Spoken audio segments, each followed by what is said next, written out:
KPCC president VM Sudheeran നയിക്കുന്ന ജനരക്ഷായാത്ര ഇന്ന് കാസർഗോഡ് നിന്നും ആരംഭിക്കും. മുഖ്യമന്ത്രി ഉമ്മൻചാണ്ടി ജാഥയുടെ ഉദ്ഘാടനം നിർവഹിക്കും. നിയമസഭാ തെരഞ്ഞെടുപ്പ് പടിവാതിൽക്കൽ എത്തി നിൽക്കെ പ്രവർത്തകരെ സജ്ജരാക്കുക എന്നതും ജാഥ ലക്ഷ്യമിടുന്നു. കേന്ദ്ര സർക്കാരിന്റെ കർഷക വിരുദ്ധ ജനദ്രോഹ നയങ്ങൾക്കും വർഗീയ ഫാസിസത്തിനുമെതിരെ ജനങ്ങളെ അണിനിരത്തുക എന്ന മുദ്രാവാക്യവുമായാണ് ജാഥ.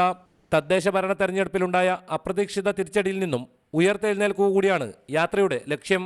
ഗ്രൂപ്പിസത്തിന്റെ പേരിൽ കോൺഗ്രസിന്റെ സാധ്യതയില്ലാതാക്കരുതെന്ന സോണിയാഗാന്ധിയുടെ കർശന നിർദ്ദേശം തൽക്കാലമായെങ്കിലും പാർട്ടിയുടെ പ്രശ്നക്കടലിനെ ശാന്തതയിലെത്തിച്ചിട്ടുണ്ട്. ഈയൊരു പശ്ചാത്തലത്തിൽ VM സുധീരൻ നയിക്കുന്ന ജാഥയ്ക്ക് ഏറെ പ്രസക്തിയാണുള്ളത്. യാത്ര വൻ വിജയമാക്കാനുള്ള ഒരുക്കത്തിലാണ് നേതൃത്വം. തദ്ദേശ തെരഞ്ഞെടുപ്പിൽ വിഭാഗീയതയുടെ പേരിൽ പുറത്താക്കിയവരെ തിരിച്ചെടുക്കാൻ പാർട്ടി ഇതിനകം നിർദ്ദേശം നൽകി കഴിഞ്ഞു.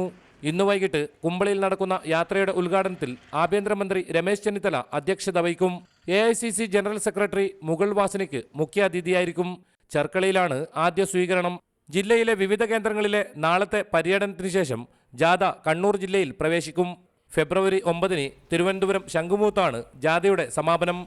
KV Baiju, reporter, Kasaragod.